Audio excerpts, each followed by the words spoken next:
Welcome all to B Fantasy Football. I'm your host Eric, and this is my co-host and my brother Marcel. Today we are previewing Week 2 of the NFL and what we think may happen in fantasy football.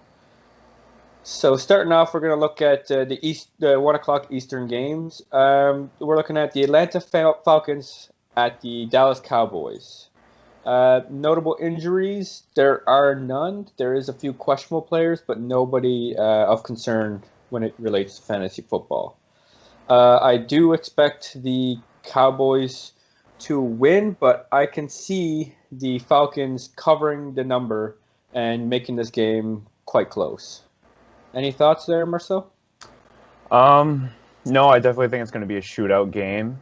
I don't know what the implied point total is. I don't have the scores here, but I do expect a high 20s from each side, if not breaking into those 30s, which means a lot of fantasy points to go around. I have Zeke as my number one RB on the week. Who knows if it's going to happen, but that's where I have him. Then I have Amari Cooper, Michael Gallup, CeeDee Lamb, Julio Jones, and Calvin Ridley, all in my top 36 wide receivers. So that's 5 players in my top 36. So those are all guys you can start this week. And then Todd Gurley, I have him at RB 15. So if you drafted him, you're probably starting him. And Hayden Hurst, I am really hoping and expecting this might be his breakout game. Last week was a big disappointment. I hope he doesn't go down the Austin Hooper train where he was drafted high and he just becomes a nobody. So if I had to go on his ranking of the week, I have Hayden Hurst at tight end 13. So okay. Yep, pretty nice. Just outside the top 12. Consensus has them at 9, so we'll see if they're too high on them or if you're too low. Yeah, we will see. Tell. Yeah. And then Matt Ryan and Dak, I would say they're both plays. I have them both in my top 12, so to me they're both plays. And then moving on to the Buffalo Bills at Miami. Questionable, we have Devontae Parker questionable with the hamstring injury. If he plays or he doesn't play, I mean, if you drafted Devontae Parker, you might be flexing him. Hands off N'Keal Harry, sorry, not N'Keal Harry. I'm hands off Preston Williams this week. At first I was like, okay, if Devontae Parker doesn't play, like Preston Williams had high target total last game, so he might just be targeted all game long, but in the end of things, I don't want any of the wide receivers on the Dolphins side of the ball, sorry. For the Bills, Devin Singletary, I guess you're playing him. I have Josh Allen as my QB5 this week, which is quite exciting for him. Might be a little high, but I'm all for it. And Stephon Diggs, I'm full play on Stephon Diggs at 19, and his partner in crime, John Brown, I have him at 31. So I'm playing both those guys. What do you think? Yeah, I definitely think John Brown's going to be an interesting player because he's going to have the number 2 cornerback on him and the defense on him. So he will have the better looks. So there's a good chance that he's going to separate himself, and Josh Allen hopefully won't just sail a bunch of balls over his head like he did last week in the end zone. Yeah, I'm looking at Devontae Parker. He is still questionable. I probably wouldn't want to touch any Miami Dolphin. I don't think there's one I would probably play when thinking of there's no one I would want to play on their team, not even their defense. No. Coming to the Bills, I do like Zach Moss and Devin Singletary both as just a low-end flex if you just need someone else, especially with so many players injured this week. Cole Beasley, he never seems to go away. He's only good in PPR. Other than that, I wouldn't even touch him because his upside is only if he ever catches the touchdown, which is rare considering how many players they have. So we're going to move on to the next game, the New York Giants at the Chicago Bears. This is another 1 o'clock Eastern game. So the implied total is 5.5 for the Bears, so they are planning to apparently win, according to Vegas. I think that's a little bit of a trap. I do think the Bears are going to probably win, but I don't know if they can cover almost a full touchdown worth. I believe the Chicago Bears running back, so David Montgomery, is going to smash in this game. I do believe he will do all right. Golden Tate is listed as questionable. Um, he's expected to play. I just wouldn't want to play him. I mean, there's no reason I think you would want him out to there. You don't know what he's coming back from. It's his first game of the year, and anybody's first game of the year, unless they're elite, I would be worried about. Yeah, no, I agree. I'm with you on. I expect this game's going to come down to a field goal. Last drive, whoever gets that last drive, it's going to be a chance to win the game or lose the game. So I think it's coming down to the last drive. Shootout, no. Decent scoring game, yes. I'm going 24-21 potentially, 24-20, something like that. When I look at the players in this game, compared to ECR, I am higher on Daniel Jones. I have him all the way to 13. I really liked what I've seen against Pittsburgh, even though it looked like a mess. I think he played very well for the pressure and everything going on. It's his first game with his full trio of wide receivers this season, and a healthy Evan Ingram and a healthy Saquon Barkley. The Chicago Bears side of the ball, I have David Montgomery up there for the first time this season. I have him at 19, so he's a full play to me. Saquon Barkley, I have him at 4th. So looking at all that, the stars in this game I'm playing. Wide receivers for New York Giants, the best one I have is Darius Slayton coming in at 38, and I just think it's whatever wide receiver catches the touchdown. So realistically, that could be Shepard, that could also be Tate. Maybe Evan Ingram takes it away. I'm not too scared of the Chicago Bears defense at all for New York Giants. So I'm saying I'm not playing Mitch Trubisky. Although I do have him. I have him at 22, so 2 QB leagues you're playing him. Other than that, I don't have anything else on that game. Evan Ingram, he actually dropped in my rankings compared to the start of the week. I have him at tight end 10. At the start of the week, I had him at tight end 6. Partly of Golden Tate coming back. I think that takes away a target or two, and also the play I seen from him last week I didn't really like. Moving on to Pittsburgh against Denver. This is an ugly game to me. Very ugly. And Pittsburgh's supposed to win by a touchdown. I think they win by more. I think Drew Lock doesn't do a thing this game. I have Drew Lock ranked 29th quarterback. So if you take out, because I took out the Thursday quarterbacks, so Burrow and Baker Mayfield's out. So the only quarterback that I expect to do worse than him is Tyrod Taylor.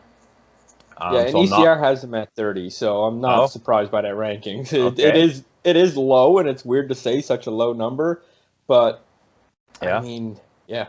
So I'm out on Drew Lock. Pretty much out on all pass catchers on the Denver side of the ball. I do have Cortland Sutton at wide receiver 35 if he does play. If he doesn't play, Jerry Jeudy would be outside my top 40 wide receivers. For Pittsburgh, though, I do like both Deontay Johnson and Juju. To me, they're full plays. My call of the week is Eric Ebron scores a touchdown this week. So note that. And then, do you play James Conner? If you drafted him, yes. That's the worst. You just cross your fingers, hope for the best. Don't watch the game, whatever you're superstitious with, whatever you want. Big Ben, I have him at quarterback 15. I know some people are very high on him this week, some people aren't, so I'm kind of in the middle there. What do you think, Derek? Yeah, so looking at this game, there is quite a few injuries on the Denver side. I mean, they already lost Von Miller for the year. AJ Bouye is out. Philip Lindsay's out. Mark Barron's out. So just having so many injuries, and with Cortland Sutton also be questionable, had only limited practice all week. The only good thing is that he at least played last year with Drew Lock, so they have a rapport already. It's not like he's a brand new player. But that is worrisome coming into this year, and they just have nobody on the defensive side almost left, other than a few great. But then if you look at their offense, I mean, you're hoping that they can sustain and keep Drew Lock upright against that Pittsburgh Steelers. I mean, the Steelers are ferocious, as we saw last week against the Giants, I believe. Yeah, Giants. So yeah, I would be concerned for Drew Lock, and there's no way I'd play him in any capacity.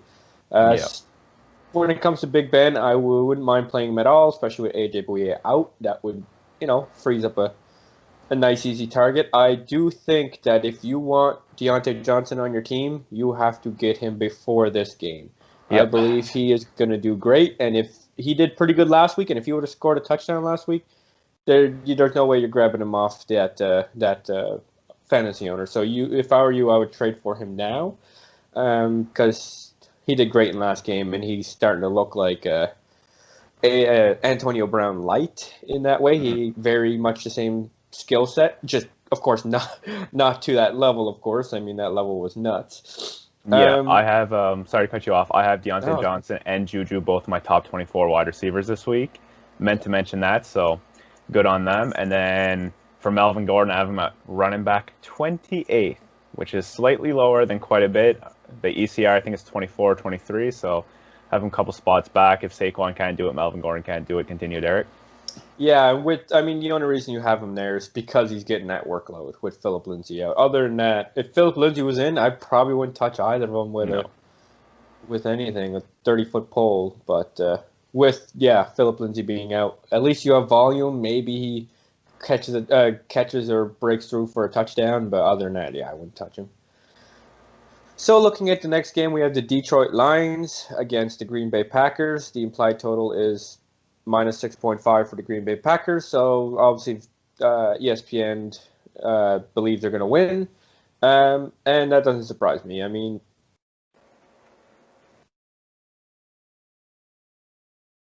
Rodgers, and that is what the Detroit Lions have, especially with all their outs. I mean, even Kenny Golladay is also out. So I have no idea how Matt Stafford's going to help to try to catch up against the Packers. And that would be the point, is I could see this being a shootout if Kenny Golladay was in, but with Kenny Golladay out, I believe it's just going to be a shootout on one end, and that's about it. They're going to try to score some points. I mean, I think Adrian Peterson might have a few good runs, but other than that, I probably wouldn't touch much for the Detroit Lions. I would still, play Marvin Jones, and if you're really desperate, you could try to play some of their running backs. The question is which one. I mean, Adrian Peterson to me would be the first one I would put in there. DeAndre Swift, he is amazing talent, but he is stuck behind Peterson for the current moment. And Kerryon Johnson, I mean, pour out one for him. It's not looking good for another year again. At least he's healthy this year, from what I believe, but that's the only thing he's got going for him. Yeah, I mean, I'm the highest out of everyone I can find on Aaron Jones this week. I have him at RB7. And the only reason I have him at RB7 is because I believe Green Bay blows them out. The whole third quarter is going to be an Aaron Jones show. Maybe start of the fourth quarter on their first drive of the fourth, and then they might start passing it off to the rookie A.J. Dillon or something like that, because I think the game's going to be out of hand early. Originally, to start the week, I had Stafford at my QB 12. When Galladay's news came out, I bumped Stafford down to QB 18, so it's quite a bit lower.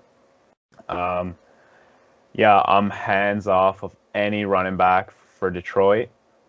And then, like I said, Aaron Jones, I have for wide receivers, Davante Adams as my wide receiver 1 this week. Adam Lazard also came in at wide receiver 43. MVS would have been just outside my top 50. And there, again, it's just who catches the touchdown. TJ Hawkinson, I have him at tight end 6, just because volume alone. And in a flyer league, I think you can play Cephas. Just from volume alone.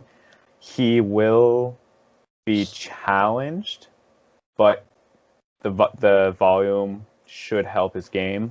Obviously, if I'm playing in a 2 wide receiver league, 12-team league, he's not even on my bench. So yeah, he's only deeper leagues. Yeah, and then so that's what I have for that game. Moving on to Jacksonville and Tennessee. Like, Derrick Henry's just gonna eat. Like, what else is gonna happen? I mean, Tannehill, I want to have him high in my ranks. I have him at 16. If Derrick Henry wasn't the running back, you'd have Tannehill higher, but we all know the history of Derrick Henry here. Is he going to score another 4 touchdowns today? No. Is he going to score 2? I have an 80% chance of him scoring 2 touchdowns. So, Derrick Henry's at my running back 4. And then on the other side of the ball, Jacksonville, James Robinson, running back 25. Wide receivers in the game. I wanted to bring this up. Corey Davis. Everywhere I've been seeing, people have him high. I get it. But he has the number 1 corner on him out of Jacksonville. I know that's not that scary, but he usually doesn't have the number 1 corner with A.J. Brown being there. So I actually have Corey Davis at my wide receiver 32.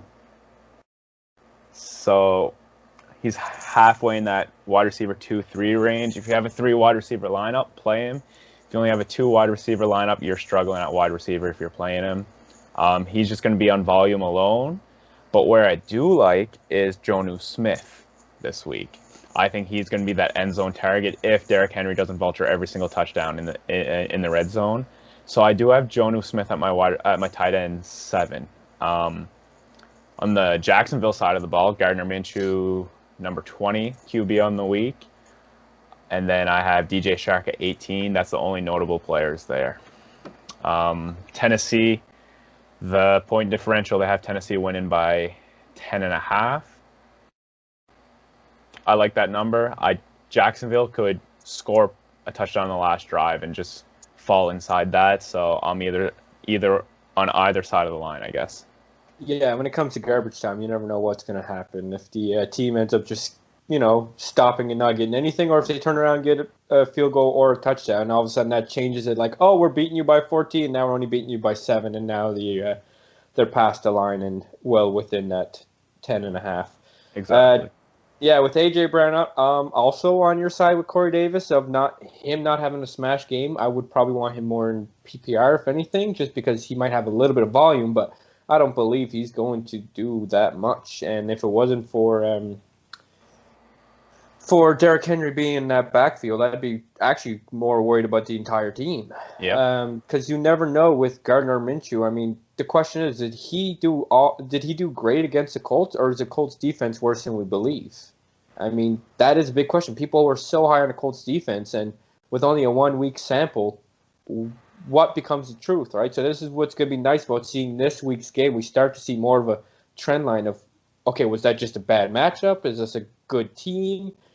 Are we wrong about what we tried to predict all offseason, which, granted, happens for every freaking team. We're going to get everything wrong because you can never get everything right. I mean, it's 11 on 11. There's 11 people on the field at all times on each side, and things are just a mess at all the time. So you never know what's going to happen there. Darrington Evans is also out, which is makes it just even more just fire up your Derrick Henry, even in DFS, because, I mean, it's not like you'd never play him. Yeah. But in DFS, he becomes a little more interesting. I mean, even ECR has him at number 2, and that's half PPR, so that means they don't care whether he's going to be catching or not. He's just going to be scoring. So, yeah, looking at the next game, we have the Minnesota Vikings at the Indianapolis Colts, and that is an implied that the Colts will win by 3 points. Jack Doyle being out of the game, and that is the only one that's really notable.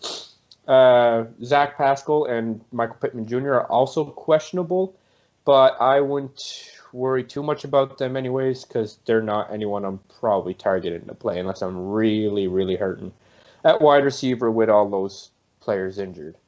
I believe that this is going to be a pretty interesting game, because we'll see, do the Vikings defense suck? Do the Colts defense suck? Or is it both? It'd be really interesting to see that. There's not many people I wouldn't play from this game. You look at Cook, you look at Thielen, easy plays. But other than that, that's about it. I would want to play on the Vikings side. Looking at the Colts, Paris Campbell is someone I would play. Same thing with T.Y. Hilton, because I think the Vikings secondary is hurting right now, and so I would be picking on that. Yeah. So you have any other comments there, Mars? No. I do have Phillip Rivers at quarterback 14, just because I believe through the passing game he can get it done, whether it's Naheem Hines, T.Y. Hilton, or Paris Campbell. I have T.Y. Hilton 22, Paris Campbell 26, so they're pretty close around that low end wide receiver 2. And then the tight end, Mo Alley Cox at 16. That's just chances he comes down with a touchdown are pretty high. And then the running backs, Jonathan Taylor at running back 8. I think this is going to be a good test. And then Naheem Hines at running back 21. And Dalvin Cook, running back 9. So a little low on Dalvin Cook. That might be the Aaron Jones effect I have in my rankings. Moving on to San Francisco at New York Jets. Gross. Don't put it on the TV. This is not going to be a fun game to watch. There are no superstars in the game. There's not a superstar in this game. The best player in this game on offense is Raheem Mostert, in my opinion. I have Raheem Mostert at running back 18. So I think that's a fair place to put him. I have Tevin Coleman at 34, just because I believe he plays a lot more snaps this week. But I also can see Jerick McKinnon playing some snaps at wide receiver or lining up wide in 2 RB sets. The sign-in of Mohamed Sanu, I don't think it changes a lot, other than it maybe helps Jimmy Garoppolo a little bit. Kendrick Bourne, I know I had him in 45. So really, wide receivers from the San Francisco side of the ball, not very high on. Looking at the Jets side of the ball, I have Brashad Perriman at 44. But where I do have any kind of value on the Jets side of the ball is Chris Herndon at my tight end 9. Taking out all of Crowder's targets, taking out Le'Veon Bell's targets, I just think Chris Herndon absorbs a lot of those. So if Chris Herndon has 13 targets this game, I'm not surprised. If Brashad Perriman has 9 to 10 targets, I'm not surprised. And then 5-6 targets to the rest of the team. Sam Darnold's got to throw the ball somewhere. He's not going to be on the field long, but he still has to throw the ball. I know the everlasting question of Frank Gore and what happens to him this week. I have him at running back 33, so you make your decision if you want to play him or not. Yeah, the volume might be there, but he's not a pass catcher, and he's not going to break off a huge play. He's just going to drop 3 to 4 yards every time he touches the ball. So yeah, I don't know if you have anything on this game, but the quarterbacks I'm out on, yeah, no, there's not a lot going on here. Yeah, there's not many people I would touch, and yeah, with Crowder out, that is he out for this game, which that was almost a surprise because it came in the middle of the week. All of a sudden, he was limited practice, and then he had 2 did not practice. So that's the only reason Herndon becomes interesting, and also even Brashad Perriman.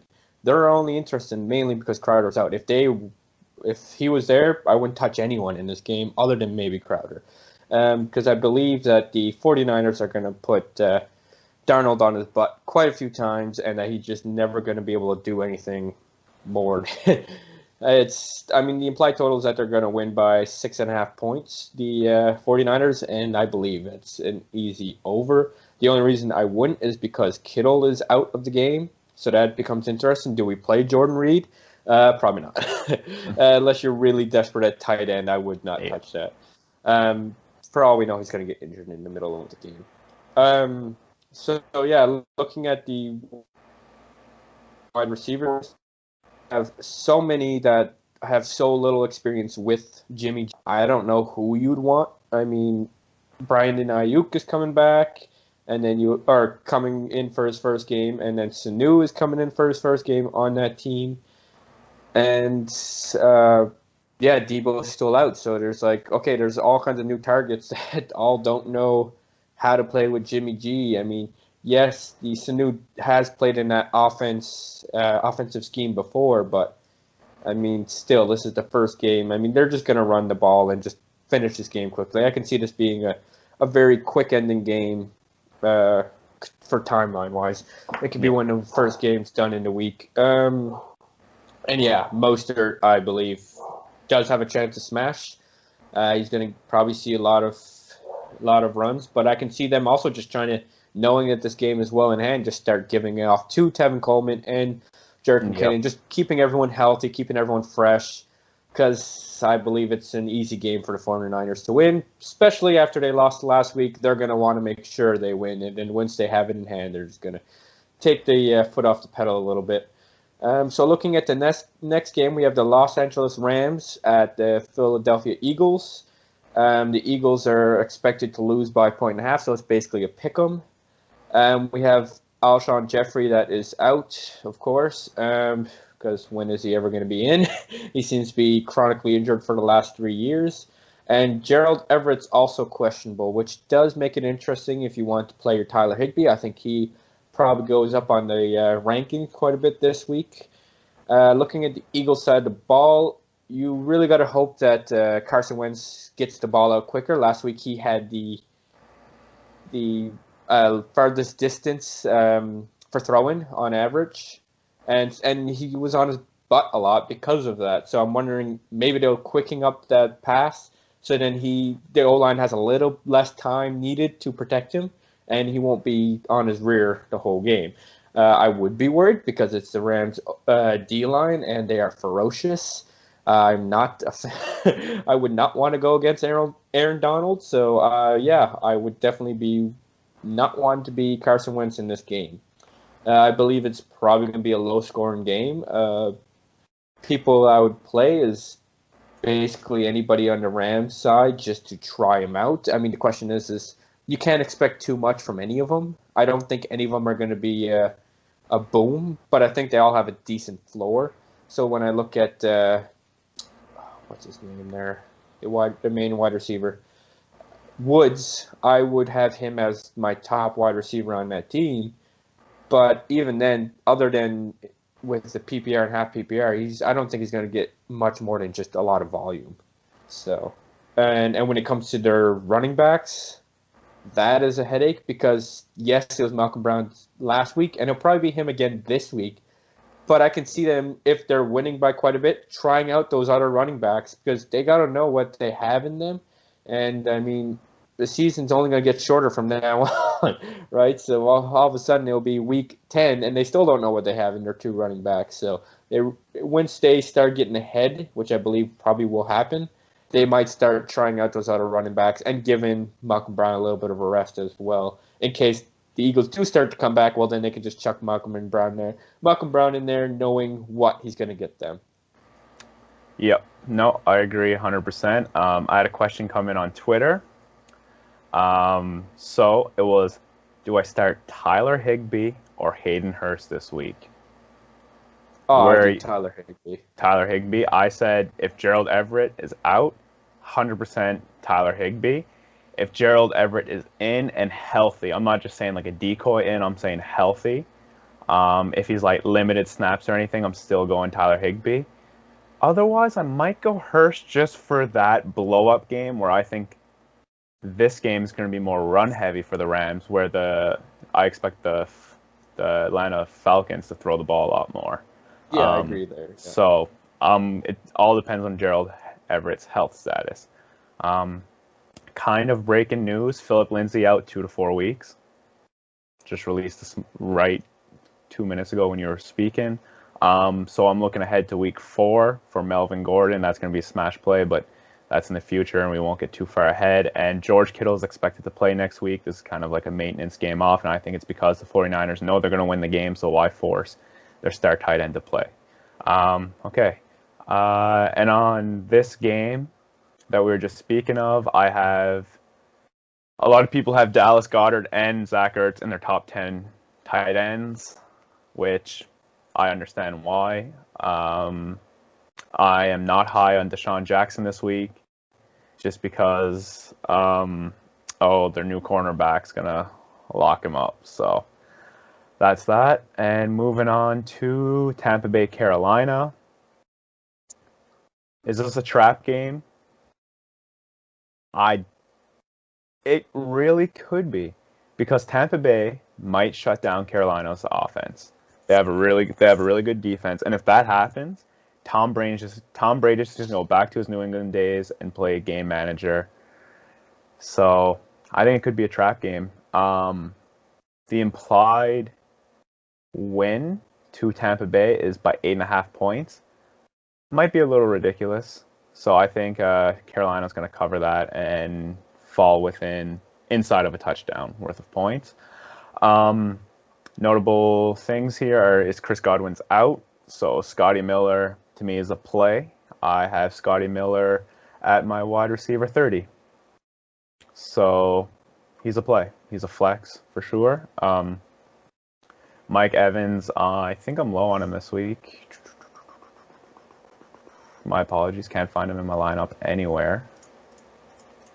Yeah, I would have Mike Evans actually quite high, in my opinion. I would probably have him as a wide receiver 1, if not a low wide receiver, or like a middle wide receiver 2, in my opinion. I have him at wide receiver 20, just because I don't think he's fully healthy from the hamstring injury. If he's 90%, he loses speed there, and he banks on speed. I'm still high on Ronald Jones. Everyone can still jump on my train, and I think people are starting to. I have him at running back 17. I have, on the other side of the ball, Christian McCaffrey at running back 3. Just, Christian McCaffrey's volume. Wide receivers for the Carolina Panthers, DJ Moore at 17 and Robbie Anderson at 41. So you don't have to play Robbie Anderson this week. And DJ Moore is volume and touchdown dependent. I'm not playing any tight end in this game. The only one I can see is maybe Rob Gronkowski has his game. There's a possibility that happens. I have him at tight end 14, so he's still outside my top 12, so chances are you're not playing him. I don't have a whole lot on this game otherwise.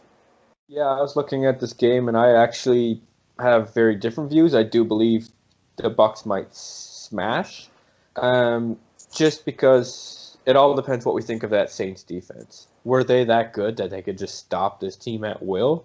Or is it really that this team isn't what we believe the Bucs are going to be, and they aren't the dark horse Super Bowl team that people thought they were, which to me that was kind of crazy anyway, especially with this offseason. If it would have been a regular offseason, maybe they would be able to run for it, but I mean, Tom Brady's thrown into a new playbook, and even like you saw last week, he was looking at his playbook card on his wrist. I mean, that's something Tom Brady's never basically done in the last 15, 20 years, because he's been in the same system and he has the same mindset as Bill Belichick. I mean, they were intertwined together, so that'll be interesting to see what happens. With Chris Godwin out, I do believe, yes, that Mike Evans and Scotty Miller are going to do quite well. I also believe that even maybe O.J. Howard. I mean, I know people were high on him last year and they all got that all blown up in their face, but I believe he is still a great player, and if he keeps learning from Gronk, I believe he will continue to be great. Gronk did look like a guy that took a year off football, so I'd be curious to see. I mean, other than his connection with Brady, that's the only thing I could see that might help him do all right in this game. Just looking back at the other game, we forgot to mention Miles Sanders. What is your take on Miles Sanders this week against the Rams? Because I believe he's going to have a hard time. Yeah. A lot of people have him quite low. I think the ECR was 17, which I find is low. I think volume alone on Miles Sanders, and given that they let him freshen up, they let him come in the season fresh and they didn't push him with the injury, I have him at running back 11, so I have him sandwiched between Josh Jacobs and Kenyon Drake. I just think volume, pass catching, and what other options do they have on the field for real talent? Put him into space and let him make a play is where he succeeded at the end of the season last year. So, yeah, I think he's a very safe play volume-wise. He has a high floor, low ceiling. I don't see the guy scoring 2-3 touchdowns or breaking off a huge play, but do I see him get him 20 touches this game, 14 carries, 6 receptions? Yes. 20 touches, if you average 5 yards per touch, that's 100. It's 100 yards in the game. So, yeah, I think it's a very safe play, safe floor, and he'll help your team. Will he win you the week? Can't guarantee you that. Yeah, I'm the same way there. I guess I just see his ceiling being quite capped in this game. Yeah, unless exactly. he gets really lucky with some, red zone looks all of a sudden. But, yeah, I mean, I can't even see a 5 for yards per carry, just because I think those Rams are going to time up a lot even behind the line. So yeah, every once in a while he'll get maybe a good run, but then he's going to be tied behind the line several times and basically run for a yard at best in a lot of those. So now looking at the 4 o'clock Eastern games, we have the Washington football team at the Arizona Cardinals.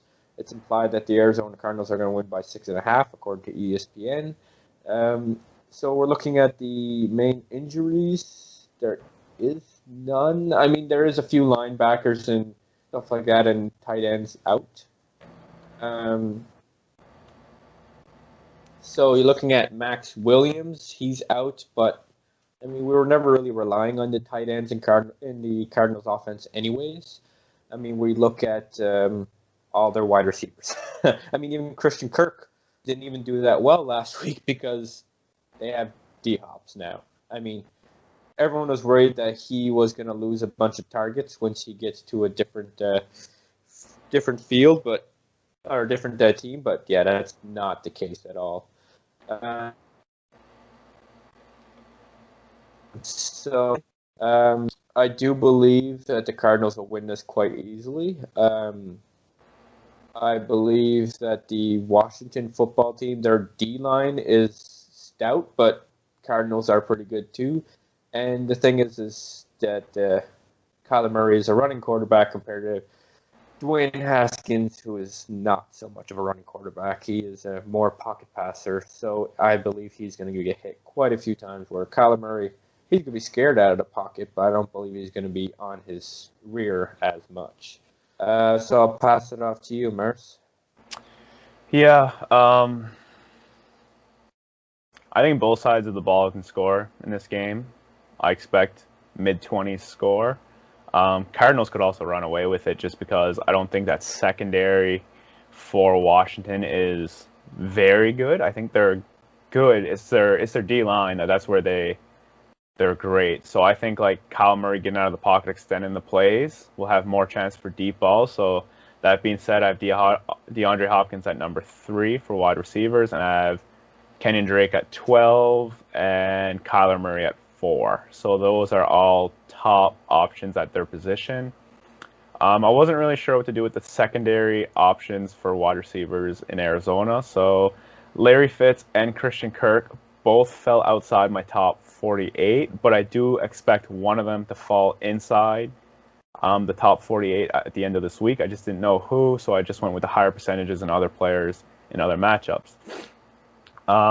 Moving on to Washington side of the ball, Dwayne Haskins, I have him at 25, and it's nothing against Dwayne Haskins. I just think the other quarterbacks in the league will have a better week. Running back, I mean, is it Antonio Gibson this week? Who really knows? I have Gibson in at running back 30.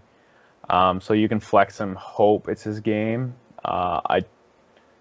Yeah, he can definitely score against Arizona, but it just depends on the trust and what's going to happen there. Wide receivers for Washington, I have Terry McLaurin at wide receiver 13, so I think he's definitely a play, but outside of Terry McLaurin, I don't see Sims doing anything huge here. I know the big topic of the week is Logan Thomas. I have him at tight end 18. I know it's very low, but that's his absolute floor. He will not be worse than tight end 18, and I can see him jumping all the way to tight end 8. That's my range for him. Just because red zone and volume will be there, red zone targets and the volume. So yeah, I'd say ceiling of tight end 8. So if you want to play him as a, hey, I need somebody that's going to help me win this week, he could score a touchdown and outscore your opponent's tight end. So if you have a very bad tight end, deeper league, yeah, he's a play for me. Yeah, I think that's all I have on that game. Then we're moving on to Kansas City and the Chargers.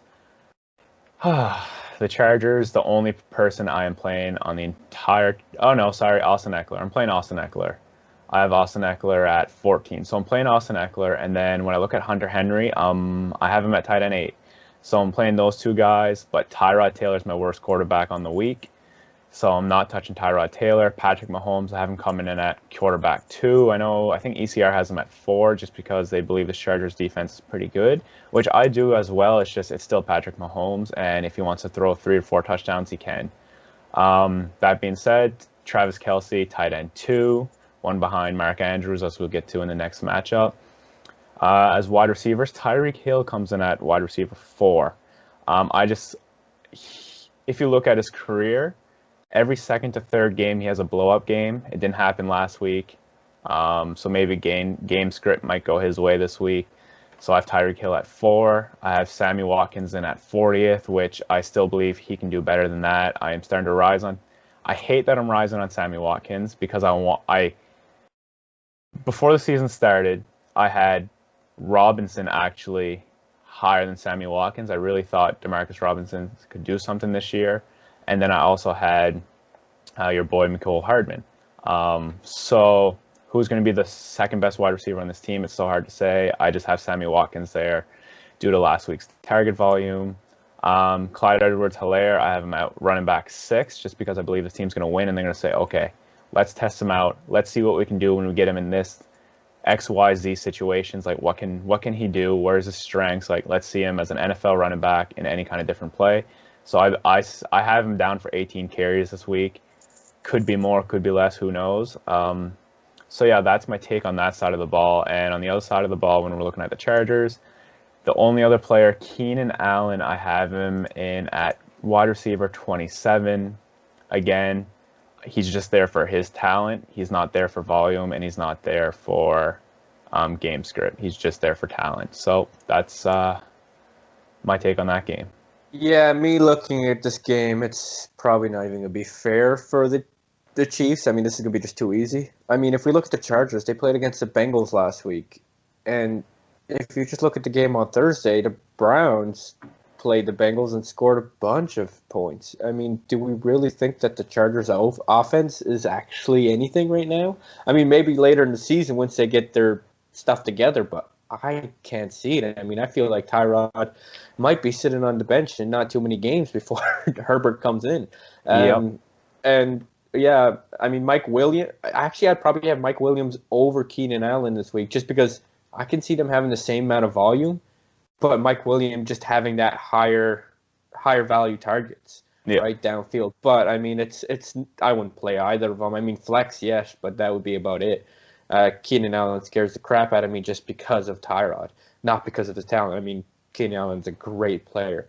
Same thing with Austin Eckler. I mean, he's going to do all right. I mean, but the team even said that they're not going to change him from last week. He's not going to see anything more or anything different. So that does worry me as well, for this week at least specifically. Hunter Henry I do like, just because I feel like he's going to be just dumped off to so much, and Tyrod's just going to scramble and get hit in the back, that it's just going to be a whole lot of nothing. I feel like the Chiefs on their offensive side, they're just going to toy around with them, try out different plays, try not to get anyone hurt. I mean, I feel like they know that this is going to be an easy game for them. I mean, the implied total is that they're going to win by 8.5, and I would smash the over, because I really think the Chargers just have nothing on the offensive, even if their defense is great. But they lost Derwin James, so that's going to be interesting. That, like, yeah, they lost him before the season, but that hurts their defense. He was a really good chess piece that moves around for their defense, and now without him against the Chiefs, it's not going to be fun. It's not going to be fun whatsoever. So looking at the next game, we have the Baltimore Ravens at the Houston Texans. Injuries in this game, a lot of people are questionable, like Duke Johnson and Brandon Cooks. I believe Brandon Cooks will probably play. He does have a quad injury and is limited all week. Same thing with Duke with an ankle.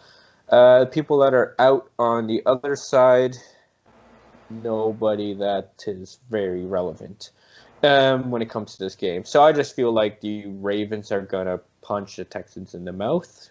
I believe it's going to be an easy game for the Ravens, and they're going to kind of do like they did last week against the Browns. They're just going to get points up and then just start playing around. I do believe the Texans, their offense is just so dynamic. Like, all of a sudden they can just blow up with Will Fuller and Brandon Cooks, but I mean, they don't have DeAndre Hopkins like they did last year. So we're not seeing the same Texans as last year. I do believe, not Duke Johnson, but David. David Johnson, thank you. I do believe he's going to do all right this week. I do believe I would play him as probably a low end running back 2, maybe a middling running back 2. But not something I'm super interested in, just because I feel like other than if he gets a lot of passes thrown to him, that it's going to be a hard game for them. I'd be worried about this Ravens defense. But the question is it the Ravens defense that's so good, or was it the Bengals defense last night or 2 nights ago that was so bad, right? So, which, I mean, we don't call the Bengals defense great anyways for the most part. What do you think? To start the week, I told myself David Johnson is not scoring any fantasy points. So he was low in my running back rankings. And then with the Duke Johnson injury, and if he plays, it's going to be very limited snaps just to say, hey, David Johnson, come take a quick breather, but we need you for the talent on the field. So then I started to up him in my rankings, and he ended up at running back 23. So when you were saying low-end RB2, that's exactly where I have him. And that's just because they're going to be playing catch-up, and David Johnson is a great catch and wide running back. So he will catch the ball. He'll probably have 7 to 8 targets. I just think the Ravens are going to score the ball, and Houston's going to do their best job to replicate that. And they're going to fail, but they're going to try their best to score a lot of points and keep up with the Ravens. So that being said, Lamar Jackson comes in at my quarterback 1. And Deshaun Watson is my... Oh, there we go.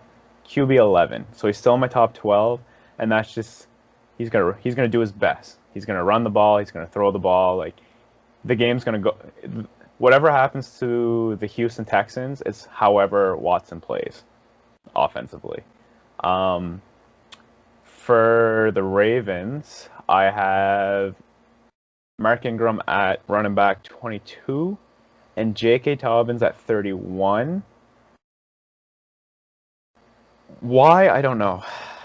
I think Mark Ingram's going to do better this game. They said they're going to try to keep it. They're going to get pretty with the running backs. We all know that's what's going to happen, and they're going to try to surprise on who's going to play, who's not going to play. I just think they're going to try to go more towards Mark Ingram this game. I do want to raise J.K. Dobbins in my rankings, but I don't know who I'd bring him up against. So I'll leave him there, see how it happens. Wide receivers, Hollywood Brown, I have him at 11, so that's good on his part. Will Fuller at 23, and Brandon Cooks didn't even crack my top 48, so there you go. But Mark Andrews, tight end 1 on the week. Bingo bongo, I have him in 4 leagues, so I'm not upset about that ranking. But I do expect a tight end from the Houston Texans side of the ball to score another touchdown, whether it be Fells or Akins. And before the season started, I had those 2 tight ends combining for 8.5 touchdowns on the season. I believe that's where the touchdowns were going to go. We saw in week 1 was already caught from Jordan Akins, so that's where I am there. I still wouldn't bank on playing either of those tight ends because I don't know which one it's going to be. And I think there's a lot more safer options at tight end this week. Then we have the New England Patriots at Seattle. And this game says Seattle's going to win by 4.5 points. No. I don't see Seattle winning. I see Seattle winning or losing, but it's a closer game than 4.5 points. Cam Newton, play. Russell Wilson, play. I have him at quarterback 7 and 8. DK Metcalf worries me a lot this week. I have him at wide receiver 25, and it's just let Russ cook, so DK Metcalf might do well. Tyler Lockett at 16. Changed him right before this podcast, so my apologies there. Tyler Lockett 16. Running backs, I have Chris Carson at 16. Last week he had 6 carries, 7 carries. He had 6 receptions, which was nice to see. But I did not like the carries, and I went out and traded Chris Carson in 2 leagues. So traded him away. Used that week 1 blow up. New England side of the wide receivers, I have Julian Edelman at 33, N'Keal Harry at 34. Back-to-back, mid wide receivers 3. So other than the quarterbacks and Tyler Lockett, you're not playing any of the running backs on New England until proven otherwise. You're starting Chris Carson, but other than that, I don't think there's a lot of great players here. What's your take? Yeah, I have to agree with most of those takes. When it comes to the Seahawks side, Russell Wilson, is a definitely start. There's no question there. When it comes to the wide receiver, it all depends, I guess, who Gilmore seems to cover more. So that's what I'd be worried about, either of the wide receivers, or maybe it might be he splits whichever one's on his side, or if he tries to chase whichever one seems to have the hot hand. But I feel like either of them could do great, or either of them could do bad. They're very boom bust in this game. I believe they might even lean more on the run game, just knowing that. So I could see Chris Carson having a decent game, but I have to agree with you. If I had any shares, I probably would have traded him last week, just knowing that Pete Carroll likes to go with whoever has a hot hand, and he's been showing that over the last few years. It's just whoever looks better that game. He's never picked favorites. It seems like he picks it that way. When it comes to the Patriots, I'm worried on all fronts. Not because I don't think they're going to do decent against the Seahawks. It's just I don't know who it will be. Will it be Julian Edelman? Will it be N'Keal Harry? Will it be there's so many options there. Plus, with the running backs, it's the same headache. Is it Sony Michel? Is it Rex Burkhead? Is it it's just headache all the way around? And even when it comes to Cam Newton, will Jamal Adams? Be spying on him, and just because they don't really have a tight end like Jamal Adams was spying on last week for Hayden Hurst and stuff. So is he just going to be a spy and just watching for any runs that Cam Newton's going to do? I could see him just getting knocked down every time he tries to run. Now, of course, he's still a man. He's just going to burst through a few of them, but I wouldn't be too high on him when it comes to the quarterback rankings. Yeah, I just want to butt in there. Yep. When it comes to Stephon Gilmore, Stephen Gilmore, however you want to say it, history shows he always plays against a bigger body receiver. I'm not sure if you knew that or not, but even when they played Kansas City, he went on to Travis Kelce. They always put him against the best wide receiver and the biggest. So there they put him on Travis Kelce because he's big-bodied.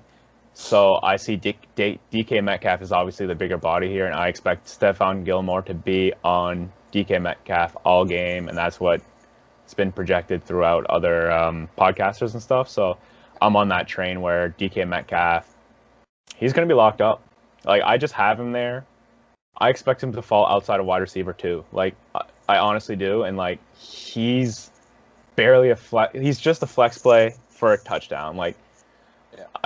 He's not breaking 70 yards. He's not at all. So yeah, that's what makes the tight ends more interesting in this game for Seattle. Problem is they have 3 of them they like to target. Exactly. Greg Olsen would probably be my one I would lean towards because him and Russell Wilson already have chemistry. It already started. So, I know Will Dissly, of course, has 2 years of playing, but he gets injured halfway through every year. Yeah, exactly. He doesn't have that rapport.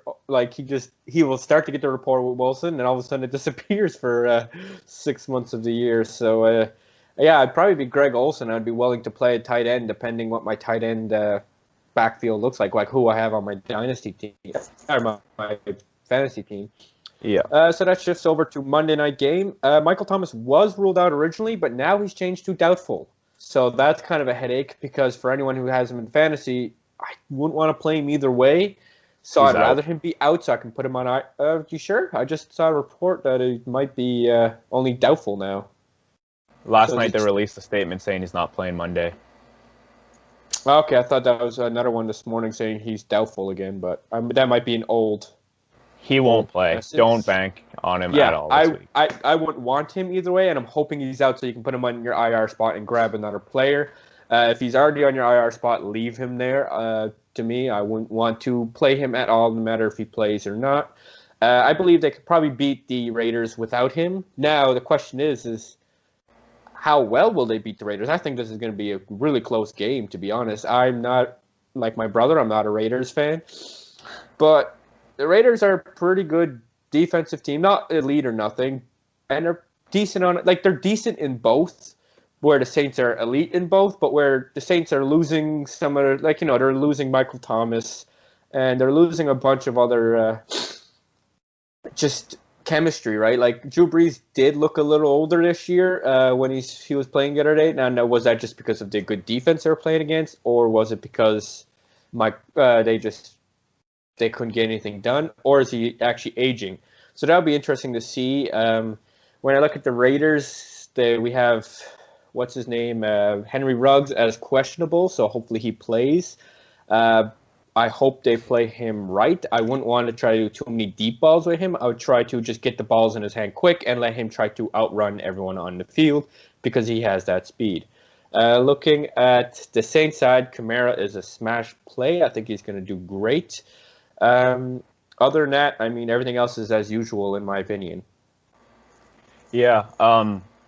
When I look at this game, I say the New Orleans Saints are just going to score as much points as the Raiders can keep up with. So if the Raiders aren't scoring the ball, then Saints are just going to run the clock out, going back and forth with Alvin Kamara and Latavius Murray. But if the Raiders somehow are able to score on this defense, then the Saints are going to have to score the ball too. And the Saints can almost score at will against this mid-pack defense. So, and like you said on the Drew Brees, this to me is the eye test for Drew Brees.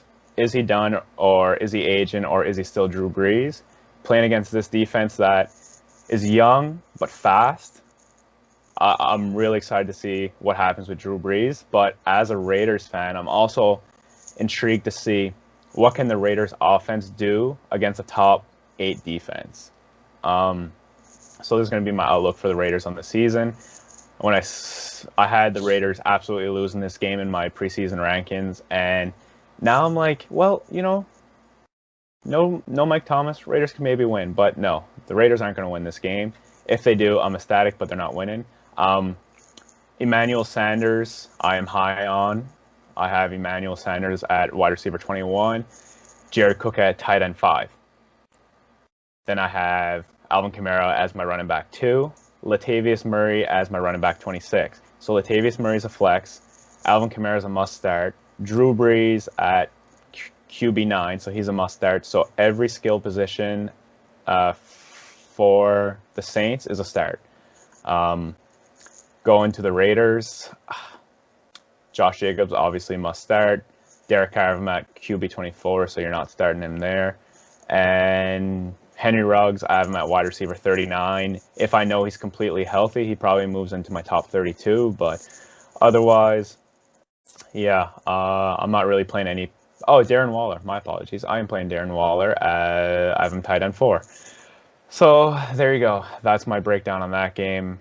I expect it to be a similar score to the Carolina Raiders game, except flip-flopped, where the Saints score 34 and Raiders score 30. Yeah, I have to agree with that. I think the Saints are just going to score when they almost need to, just always staying ahead. Exactly. But, I mean, for you, being a Raiders fan, you hope that some miracle happens that all of a sudden the Raiders get a last-second touchdown or some kind of fluke and hopefully win. But, yeah, I'd be surprised if they beat the Saints. The Saints just look like a better – they're a very great all-around team. Overall, there's no weak spots in their armor. I mean, the weakest spot is Michael Thomas being out. But Drew Brees has so many other people to pass to, and I wouldn't worry too much about that. I would wonder if Tre'Quan Smith or the other wide receiver, I forget his name off the top of my head, not Emmanuel Sanders, another one, would be worth it maybe flex if you're in a deeper league. But they're not someone I would want to play in regular 12-team leagues unless you are super desperate. But let's hope you're not in that case. Any other words? Kenny Golladay is expected to play next week. That's fun because I have him in 2 leagues and I need him to come back bad. George Kittle's the same way. He's expected to play as well. So, Oh, I had one more Twitter question. Okay. So let me Corey Davis or I'm trying to remember the trade offer, or not the trade offer, sorry, the start-sit decision. Corey Davis or Scotty Miller? PPR would be Scotty. Pretty much anything. I'd go with Scotty Miller. I think there's a better responded Scotty chance he'll Miller as do. well. Yeah, there's nobody. Yeah, looking at every type of league there is, Scotty Miller wins in that for me. I believe that it could end up being pretty close, and unless Corey Davis scores a couple touchdowns or something, I believe Scotty Miller will just stay ahead. Yeah, I'm saying Scotty Miller much higher floor. Corey Davis obviously has the higher touchdown potential, but they could both go for a touchdown. I don't see Scotty Miller scoring more than one, where Corey Davis could come down with two if something were to happen. So if you really need points, I'd go probably Corey Davis. But if you just want that safe floor, knowing you're going to get production out of him, Scotty Miller. Yeah. Other than that, that's all I have for today. Okay, well, everyone have a great Sunday. That wraps up today's podcast. Please don't forget to click that like button and subscribe on YouTube. Also, follow us on our Twitter at BoudreauxBrosFF and our personal accounts at @MarcelBF_BFF and at Derek_BFF. And please don't hesitate to reach out to us about questions about our rankings, start sit, trades, anything like that. Thanks a lot. See you guys next time. See you.